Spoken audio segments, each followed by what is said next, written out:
Bonjour la France. What the fuck?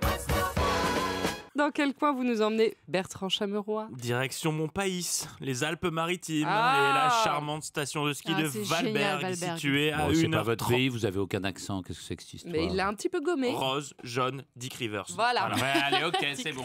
Valberg, situé à 1h30 de Nice, ma ville natale. Donc vous vous en souvenez peut-être hier, et je l'espère, car sinon ça voudrait dire que vous ne m'écoutez pas. Ah bah si. Je vous ai avoué être un piètre skieur. Non, je n'aime pas dévaler les pistes, Oui. mais ça ne m'a pas empêché de passer une bonne partie de mon adolescence au Yeti à Valberg. Oui, parce que vous dites que quand vous descendez une piste, vous choussez. Ça Oui. ne veut rien dire. Ça voulait bien dire que Bertrand Chameroy a un réel problème avec le ski. Alors, qu'est-ce que c'est? Le Yeti, c'est le pub mythique de Valberg où je me suis déhanché de nombreuses fois sur du Billy Crawford pendant mes vacances Vous d'hiver. avez raison. Bref, tout ça pour vous dire que le Yeti de Valberg va sans doute bientôt devoir changer de nom. Et pour quelle raison? Car l'un des plus grands mystères de ce monde, devant le monstre du Loch Ness et les consommateurs de rosé pamplemousse, vient d'être résolu.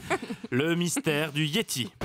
Le Yeti, cette créature légendaire vivant dans les régions polaires du Népal, de l'Inde, du Bhoutan et du Tibet, entrée dans la culture pop grâce aux albums de Tintin et la chanson Banana Split de Lio qui évoquait elle aussi Oui. l'abominable homme des neiges dont nous n'avions jusqu'ici aucune preuve de l'existence, d'où la légende. Pourquoi vous dites jusqu'ici? Ça y est, on sait enfin qui c'est? Comment ça, qui c'est? Attendez, on parle pas de Casimir, il n'y a personne à l'intérieur du Yeti. Enfin, j'aurais espéré. Non, bah non, je Et vais que pas... de génération en Eh ben génération, on se non, refilait le déguisement. Non, je vais pas vous dire que Oh. oui, c'était le Dalai Lama qui est allé au roi de la fête se faire péter un costume poilu pour parcourir les montagnes et terrifier le peuple tibétain. Non, la réalité est ailleurs et comme souvent, elle est scientifique.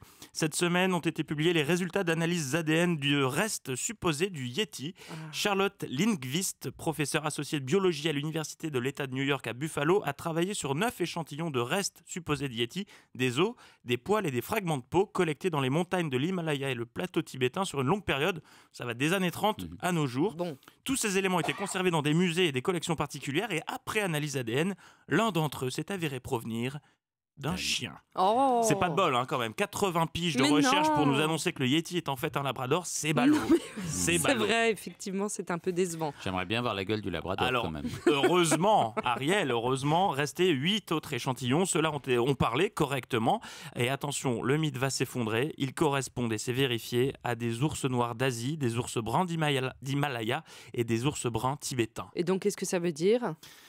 Vous le savez, Daphné. Ouais, oui. Vous avez compris ce que Mais ça oui, veut dire. j'ai Le les boules. Yeti, celui qu'on surnomme depuis des années, est en réalité un ours. Oh. Les spécialistes sont formels, C'est je pas les possible. cite. Selon nos résultats, le Yeti est un ours qui vit dans la région actuellement. Cela peut être n'importe lequel des 3 ours locaux, l'ours brun de l'Himalaya, de l'Himalaya, Oui. l'ours brun du Tibet ou l'ours noir d'Asie. Et pour Charlotte Lindqvist, les résultats de l'étude permettent de montrer que le mythe du Yeti puise ses racines dans des faits biologiques réels et se rattache aux ours locaux.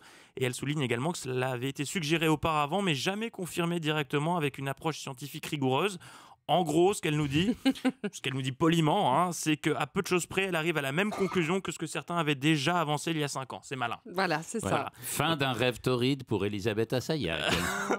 Et oui, et il ne reste plus qu'au Yeti de Valberg à changer de nom. Cet hiver, je passerai donc mes soirées à l'ours. À Ça va l'ours, être très c'est sympa moins- aussi. Mais Ouais, oui, c'est moins funny, c'est moins funny. je suis déçu. J'ai quand même envie de continuer à y croire. Europe Europe 1.